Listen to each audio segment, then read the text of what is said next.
nom du Père, du Fils et du Saint-Esprit, ainsi soit-il. Eh bien, chers frères, aujourd'hui c'est la fête de Saint-Vincent de Paul. Et la collecte dit qu'il a rétabli l'ordre ecclésiastique. C'est l'une des plus grandes missions de Saint-Vincent de Paul que de rétablir l'ordre. On le connaît pour avoir été l'aumônier général des galères, pour avoir été pris par les pirates sarrasins, pour avoir converti un chrétien renégat, pour avoir fondé les Sœurs de la Charité, pour avoir fondé la Congrégation de la Mission. Donc pour tout ça, il est très célèbre. Mais ce qu'on ne sait pas, c'est qu'il a rétabli l'ordre dans la Sainte Église catholique. L'Église catholique qui, à son époque, était dans un état de chaos moral. Et c'est cela que Saint Vincent de Paul est venu rétablir. Et là, je viens de cette réunion d'Avrier, où a été fondée l'Union sacerdotale Marcel Lefebvre, constituée par des prêtres, dont le but est de rétablir l'ordre aussi. Ce que nous cherchons, c'est d'établir le maximum d'ordre possible dans l'anarchie intellectuelle, dans le chaos intégral qui règne dans l'Église, qui n'est pas simplement un chaos moral, mais maintenant c'est un chaos doctrinal, et on le voit bien que même entre nous, c'est le désordre. Et c'est ce qui se passe au Québec en est la parfaite illustration, c'est-à-dire que nous avançons à tâtons, nous avons énormément de difficultés pour trouver la voie correcte à suivre, pour être le moins éparpillé. C'est pour ça que cette union sacerdotale a voulu s'appeler l'Union sacerdotale Marcel Lefebvre, puisque nous cherchons à garder la position de Monseigneur Lefebvre. Ce qui n'est pas facile, je le comprends, ça peut présenter certaines difficultés. La position de Monseigneur Lefebvre est une position qui n'est pas nécessairement idéale sur le plan logique, mais on voit bien à ses fruits que c'est une position qui a permis pendant 40 ans à la tradition de se maintenir et de prospérer et de porter des fruits. C'est surtout à cela que l'on juge la sagesse de Monseigneur Lefebvre. Donc c'est pour ça qu'après la messe, si vous souhaitez me poser des questions sur la question qui vous brûle, la question du sédévacantisme, je suis à votre disposition. Je ne veux pas trop m'étendre sur ce sujet, mais ce que nous voulons, c'est simplement rester catholique. La position de Monseigneur Lefebvre permet justement de garder le maximum de ce que nous pouvons garder et de continuer avec l'essentiel, avec la tradition. En évitant justement de nous aventurer dans des voies qui ne mènent à rien et qui mènent à des destinations très dangereuses. Comme par exemple, si vous regardez par exemple au Mexique, les sédévacantistes au Mexique sont impliqués avec la franc-maçonnerie. Ou les CMRI, ils ont un très joli nom, Congrégation de Marie-Reine Immaculée, c'est très joli, mais ils sont libéraux par rapport aux questions du contrôle des naissances. La méthode naturelle, bien sûr, mais ça c'est du libéralisme. Ou bien ils ne comprennent pas la question de l'américanisme, tout ce temps qu'ils sont. Donc ça c'est inquiétant. Donc Monseigneur Lefebvre a été très ferme sur la question du Christ roi, sur la question du libéralisme pratique.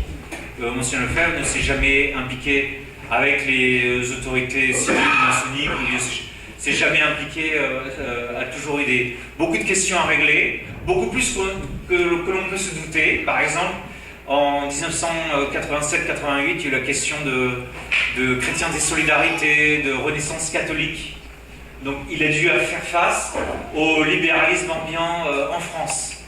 Et ce n'est pas une question très, très simple à résoudre, puisque beaucoup de fidèles, justement, suivaient les orientations libérales de Romain Marie, ou de Michel Valadier, ou de Jean-Pierre Maugendre. Donc il y a, dans la position de Monseigneur Lefebvre, une grande fermeté contre le libéralisme. C'est pas parce qu'il n'est pas sédévacantiste qu'il n'a pas été ferme contre le libéralisme, bien au contraire.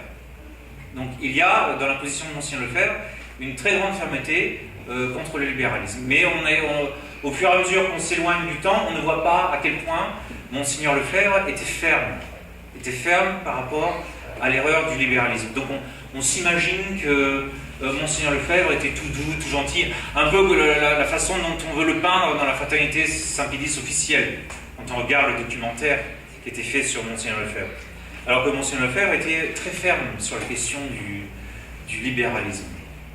Et c'est ça qui est difficile aujourd'hui, c'est de garder cette fermeté, et tout en étant, en même temps, tout en sachant attirer les âmes, comme a su le faire Saint Vincent de Paul. Saint Vincent de Paul qui a rétabli l'ordre dans l'Église mystérieusement en siégeant au Conseil du Roi du temps du cardinal Richelieu, qui était très mauvais d'un autre côté, mais Louis XIII insistait pour qu'il siège au Conseil du Roi pour nommer les évêques de France. Et donc, toute une génération d'évêques a été nommée. Les séminaires ont enfin ouvert leurs portes en France, avec un siècle de retard. Le Parlement de Paris a accepté, avec un siècle de retard ou presque, les décrets du Concile de Trente. Donc vous voyez la patience qu'il a fallu à Saint Vincent de Paul, à M. Ollier et à tous ces grands hommes du grand siècle pour finalement rétablir l'ordre dans l'Église de France, qui était dans un état de chaos intégral. Le chaos était tel que Sainte Louise de Marillac devait faire un papier à travers la grille du confessionnal pour son confesseur, tellement il était ignare parce qu'il ne connaissait même pas la formule d'absolution. Elle s'était aperçue que son prêtre n'était même pas capable de lui donner la formule d'absolution convenable. Donc elle avait écrit sur un papier, et elle avait glissé le papier quand elle allait se confesser. Donc c'était à ce point-là, l'anarchie dans l'Église avait atteint des sommets incroyables. Donc ne soyons pas trop surpris, nous aussi, si nous sommes touchés par les mêmes choses. Donc ce que nous souhaitons, nous, c'est continuer cette œuvre de Monseigneur Lefebvre, continuer sur cette même position. Nous pensons que c'est beaucoup plus sage et que ça nous évitera beaucoup plus des ennuis. C'est une voie qui a été prouvée. C'est sûr qu'on reconnaît que dans la situation actuelle, le pape François crée des doutes de plus en plus grands sur l'autorité pontificale. Il n'y a qu'une différence de degré et qu'il ne pourra jamais faire autant de mal que Paul VI, puisqu'il n'y a plus grand-chose à détruire. Aucun pape ne peut se comparer à Paul VI. Je dirais même Jean XXIII. Paul VI a été le plus grand démolisseur dans l'histoire de l'Église. C'est l'auteur de la plus grande catastrophe dans l'histoire de l'Église. Parce que même Jean XXIII, sur son lit de mort, il meurt en disant « il faut arrêter le concile, il faut arrêter le concile, il faut arrêter le concile ». Alors que Paul VI, lui, est mort en rébellion contre Dieu. On voit ça dans la célèbre affaire de Aldo Moro. Il est mort obstinément moderniste. Il n'y a pas de plus grand démolisseur, c'est le plus grand démolisseur de l'histoire. Donc voir même ceux qui le suivront, ils auront beau essayer de le canoniser dans quelques mois, ou de le béatifier dans quelques mois, ils ne pourront jamais atteindre la malice et la duplicité de Paul VI.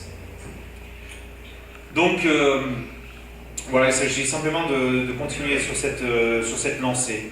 Et c'est bien difficile, je comprends tout à fait que ce soit vraiment difficile.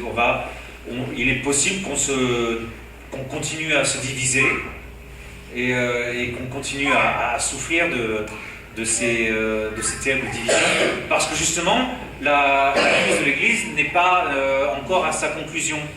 Et on voit bien ces événements-là qui nous affligent sont bien la preuve qu'on n'est pas dans une situation normale et que nous souffrons de cette situation. C'est-à-dire que la Sainte Église catholique a besoin de l'autorité pontificale.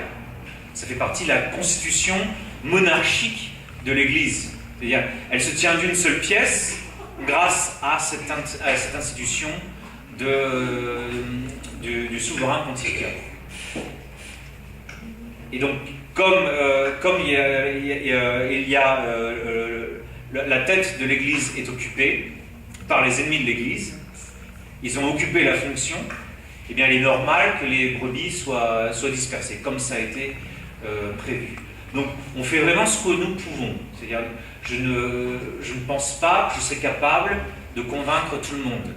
Parce que nous n'avons pas justement la possibilité de nous unir aussi clairement que nous le souhaiterions. Parce que nous ne sommes plus dans une situation normale. Nous sommes vraiment dans une situation d'exception où la solution n'est pas évidente et loin d'être évidente pour tous. C'est pas possible. Mais pour ceux qui souhaitent avoir justement le minimum, ce qu'il faut pour la survie, Monseigneur Lefebvre disait simplement, il s'agit pour nous simplement de survivre. Nous ne voulons pas nous faire l'illusion que c'est par nous que le triomphe se fera. Nous voulons simplement survivre, continuer. Eh bien, pour ceux qui veulent justement avoir ce minimum nécessaire pour survivre, pour ne pas tomber dans le libéralisme, eh bien, nous pensons bien que la position de Monseigneur Lefebvre reste toujours entièrement d'actualité. Une position qui n'est pas dénuée de fermeté. C'est pas parce que Monseigneur Lefebvre était très charitable, très poli, très doux, qu'il manquait de fermeté. Non, il était très ferme. C'est ça que les gens ne comprennent pas. C'est les détracteurs de Monseigneur Lefebvre ne comprennent pas cela. Ils voient cela comme de la contradiction chez Monseigneur Lefebvre. Alors qu'en fait, il n'y a pas de contradiction. Même si ce que l'abbé Ligeti nous explique, c'est que Monseigneur Lefebvre a découvert le modernisme en même temps que l'Église catholique, qui s'est réveillée moderniste au Concile.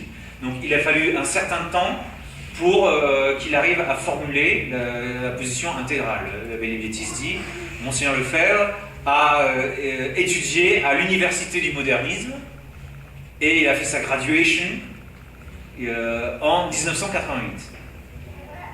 Donc c'est à partir de 1988 que la position intégrale de Monseigneur Lefebvre a été établie. Donc il lui a fallu un certain temps, parce que c'est des choses qui nous ont pris par surprise.